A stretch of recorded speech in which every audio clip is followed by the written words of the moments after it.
Estamos aqui no Jornal da Manhã debatendo, analisando o encontro entre os dois candidatos, Lula e Bolsonaro, na televisão, debate transmitido para todo o Brasil ao vivo. Marco Antônio Costa, sua vez de falar. A gente acompanhou há pouco um trecho do debate, talvez você considera também um dos mais tensos, em que os dois trocam acusações com relação a ligações com crime organizado? Adriana, eu não acho muito tenso quando você escancara algumas obviedades, né? Para você subir no complexo do Alemão, você precisa da autorização do tráfico. Isso é um dado da realidade. Não tem como questionar isso, né? E o que eu acho mais interessante e talvez até bizarro do debate é o Lula se gabar desse fato recente que aconteceu. Quer dizer, o povo que mora lá não tem absolutamente nada a ver. Mas, de fato, você precisa da autorização dos líderes do tráfico para subir no morro, inclusive fazendo campanha. É lastimável? Claro que é lastimável. É só olhar o conjunto da obra petista. A gente chama isso, na academia, de bandidolatria. Por que o petista é um bandidólatra? Porque ele trata o bandido como vítima da sociedade. E é interessante isso, porque são duas propostas completamente antagônicas. O lado do Bolsonaro, não só o Bolsonaro, mas toda a base eleita dele, defende enrijecimento de penas para homicidas, estupradores, pedófilos e assim por diante. O outro lado não.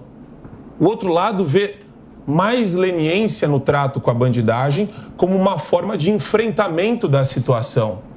Eles não querem a redução da maioridade penal.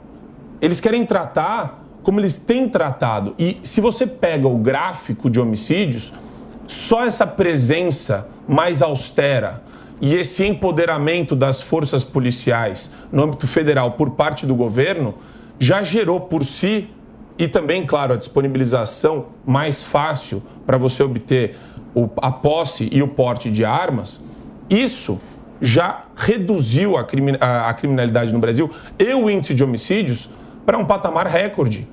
Se pegar a amostragem por 100 mil habitantes, a gente está falando até 1992. A gente conseguiu ter uma redução com relação aos homicídios no Brasil que vai até 1992 em termos de qualidade, em termos de redução de crimes. Então, fica muito claro para mim essa diferenciação e é importante pontuá-la para a nossa audiência. Por quê? Porque o PT e os deputados, senadores petistas e de esquerda, eles defendem uma visão de mundo completamente maluca. Desde quando é normal você tratar um bandido, um traficante, né, com penas menos severas? Então, eu acho que esse ponto também ficou muito claro, apesar deles não terem aprofundado essa temática, dá para perceber isso a partir desse questionamento do Bolsonaro. Agora, óbvio, a questão da bandidolatria, eu ainda acho que pode ser mais explorada nos próximos debates também. Dentro desse tema da segurança pública, Roberto Mota. O Marco deu um excelente resumo da história.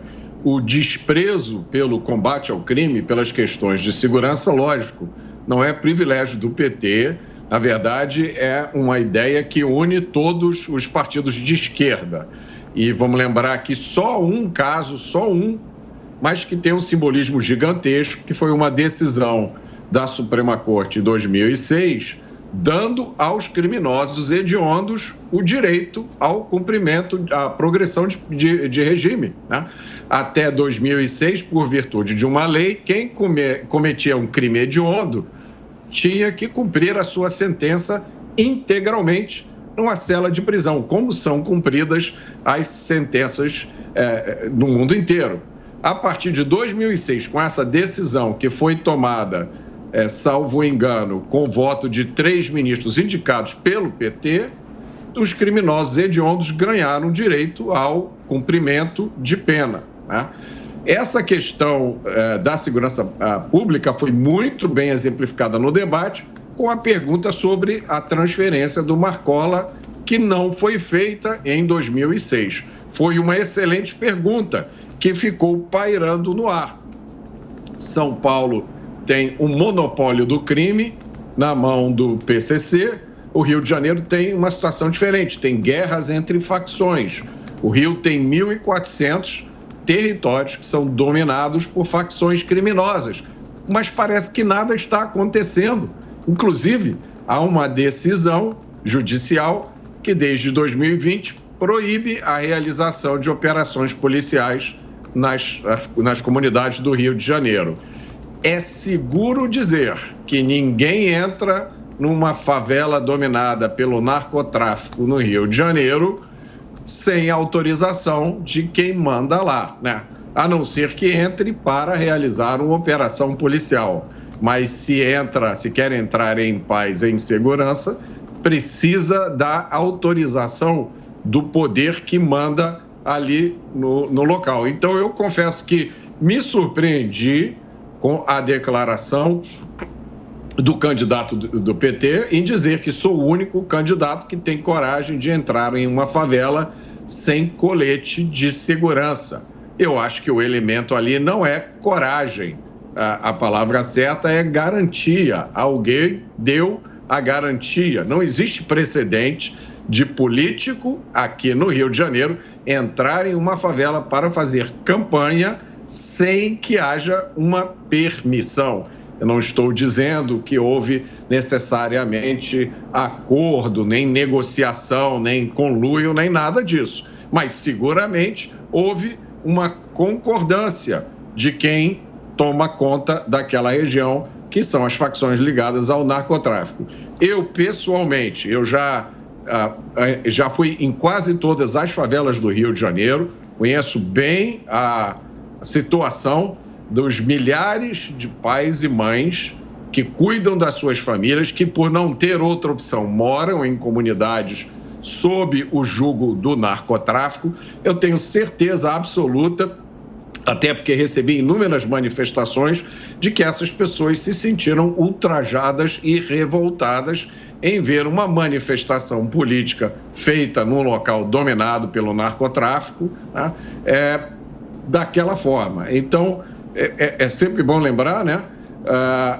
Eu acho que nesse debate o candidato do PT perdeu mais uma vez uma oportunidade excelente para falar sobre segurança pública, para falar sobre combate ao crime, para falar sobre combate ao narcotráfico. Acho que esse assunto poderia ter sido muito melhor explorado nesse debate, principalmente agora com o envolvimento do ex-ministro e ex-juiz Sérgio Moro, que recentemente tem se manifestado muito bem sobre esse tema. Ele, até um determinado momento da sua história, ele focava na corrupção, no combate à corrupção. Me parece que ele agora percebeu a importância do combate ao crime violento, que é o que mais assusta o dia a dia dos brasileiros. É comum você ouvir pessoas humildes falando sobre a estratégia que elas têm para todo dia de manhã sair da sua casa e chegar ao ponto de ônibus sem ser assaltadas. Boa parte dos brasileiros desenvolveu uma estratégia, né? É um absurdo você viver num país onde a nossa rotina é pautada pelo crime. E aí, em relação a esse assunto, né, nessa parte específica do debate, eu chamo a atenção para o riso do candidato do PT. É um assunto sério, é um assunto grave.